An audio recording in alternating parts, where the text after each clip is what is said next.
नमस्कार दोस्तों, आज हम बात करने जा रहे हैं बीएसएफ की नई भर्ती के बारे में। इसका जो है नोटिफिकेशन आउट कर दिया गया है।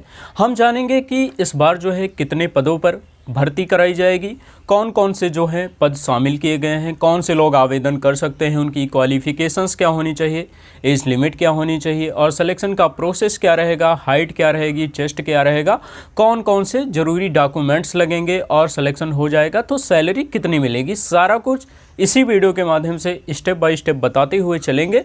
तो वीडियो में एकदम अंत तक बने रहिएगा, तभी आपको पूरी जानकारी, पूरी इन्फॉर्मेशन मिल पाएगी। तो आइए जानते हैं। हम बात करने जा रहे हैं बीएसएफ नई भर्ती 2026 बॉर्डर सिक्योरिटी फोर्स की बात हम करने जा रहे हैं। सबसे पहले हम बात करते हैं who can apply all India male female. ये जो वैकेंसी है पूरे भारत के लिए है। पूरे भारत से महिला पुरुष दोनों लोग जो है इसमें आवेदन कर सकते हैं। बहुत ही बढ़िया वैकेंसी है। टोटल पोस्ट की बात कर लेते हैं तो 17,000 प्लस जो है पद शामिल किए जाएंगे। इस बार कितने 17,000 प्लस जो है पद शामिल किए जाएंगे। उसके बाद हम पोस्ट नेम जान लेते हैं, पदों का नाम जान लेते हैं कि कौन कौन से पद जो है शामिल किए जाएंगे। तो कांस्टेबल जीडी का पद आपको देखने को मिलेगा, कांस्टेबल जीडी का पद आपको देखने को मिलेगा और ट्रेड्समैन का पद देखने को मिलेगा, जिसमें अनेकों प्रकार के ट्रेड होंगे। उसके बाद हेड कांस्टेबल का पद आपको देखने को मिल जाएगा। वहीं पर जो है एएसआई का पद देखने को मिलेगा और एसआई का पद देखने को मिलेगा। मतलब इतने प्रकार के जो है इस भर्ती में पद शामिल किए जाएंगे। उसके बाद क्वालिफ़िकेशन की बात कर लेते हैं। आपकी योग्यता क्या होनी चाहिए इस वैकेंसी में आवेदन करने के लिए, तो योग्यता की बात करते हैं।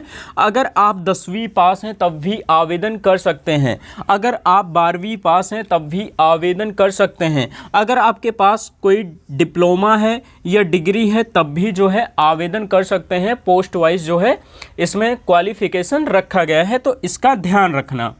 उसके बाद हम एज लिमिट की बात कर लेते हैं, आयु सीमा की बात कर लेते हैं। आपकी उम्र क्या होनी चाहिए इस वैकेंसी में आवेदन करने के लिए, तो आपकी उम्र देखिए, सबसे पहले जो है आप 18 साल की कंप्लीट होनी चाहिए। अगर आप 18 साल की कंप्लीट हो चुके हैं तभी जो है इसमें आवेदन कर सकते हैं, अन्यथा आवेदन नहीं कर सकते।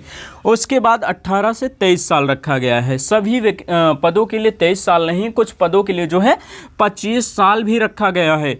उसके बाद हम आपको बता दें, अगर आप ओबीसी से आते हैं, ओबीसी से अगर आप आते हैं तो आपको जो है एज में 3 साल की छूट मिलेगी। कितने 3 साल की छूट मिलेगी ओबीसी वालों को। उसके बाद जो लोग एससी से आते हैं और एसटी से आते हैं उनको 5 साल की छूट मिलेगी। कितने, उनको 5 साल की एज में छूट दी जाएगी, तो इसका ध्यान रखना है। उसके बाद हम हाइट की बात कर लेते हैं, हाइट मेल की बात कर लेते हैं, पुरुषों की लंबाई की बात कर लेते हैं। इस वैकेंसी में जो है लंबाई कितनी होनी चाहिए, तो लंबाई की बात करते हैं तो 170 सेंटीमीटर जो है पुरुषों की लंबाई होनी चाहिए। अगर इससे कम है तो उनको जो है बाहर कर दिया जाएगा। इसका आप सभी लोगों को ध्यान रखना होगा। उसके बाद एसटी कैंडिडेट्स की बात करते हैं, अनुसूचित जनजाति वालों की बात करते हैं। उनकी जो लंबाई है 162.5 सेंटीमीटर होनी चाहिए। कितनी, 162.5 सेंटीमीटर जो है उनकी लंबाई होनी चाहिए।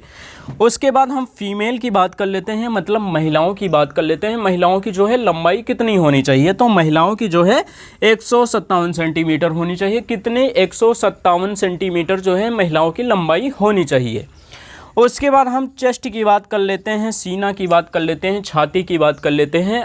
आपका जो है चेस्ट कितना होना चाहिए, तो चेस्ट जो है 80 से 85 सेंटीमीटर, मतलब बिना फुलाए जो है आपका चेस्ट 80 सेंटीमीटर होना चाहिए और फूलने के बाद जो है आपका 85 सेंटीमीटर का जो है चेस्ट होना चाहिए।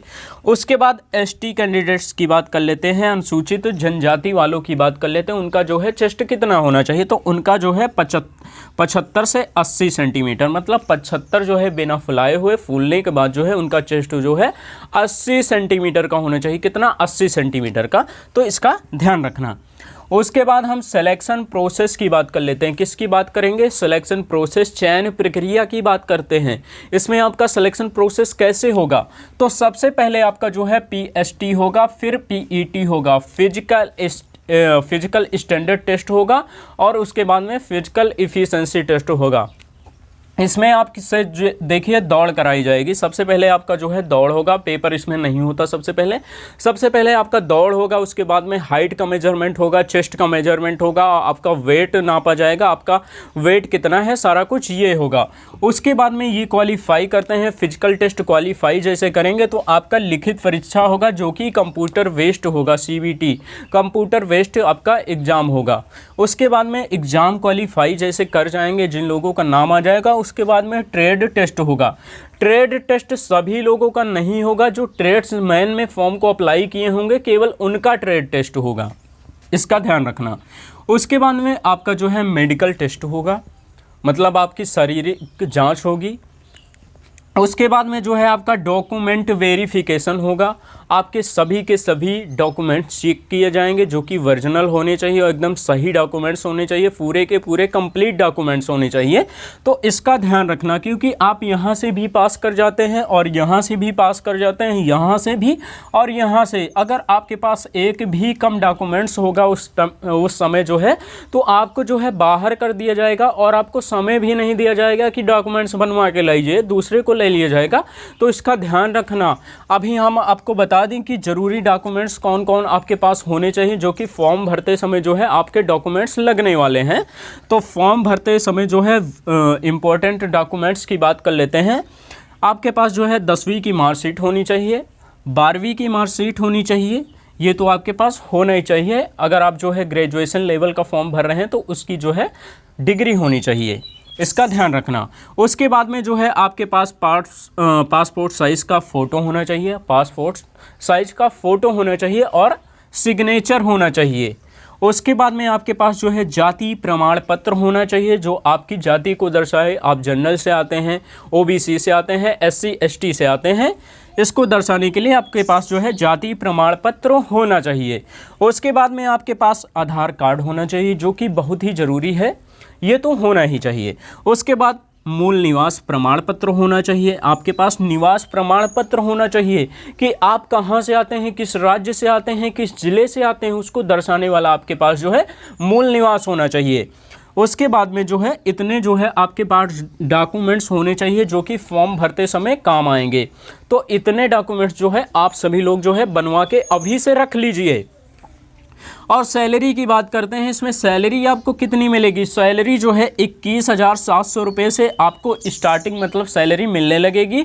उसके बाद फाइनली सैलरी जो है 69,100 रुपये जो है आपको सैलरी मिलेगी। तो बहुत ही बढ़िया सैलरी है, बहुत ही गोल्डन चांस है आप सभी लोगों के लिए। 17,000 प्लस पदों के लिए जो है भर्ती कराई जाएगी और इसका आवेदन जो है बहुत ही जल्द शुरू होने वाला है। शॉर्ट नोटिफिकेशन आउट कर दिया गया है, फुल नोटिफिकेशन बस कुछ ही दिनों में जो है आने वाला है और कुछ ही दिनों के बाद जो है इसका जो है आवेदन शुरू हो जाएगा। तो डॉक्यूमेंट्स जो है बनवा के रख लीजिए और तैयारी में जुट जाइए।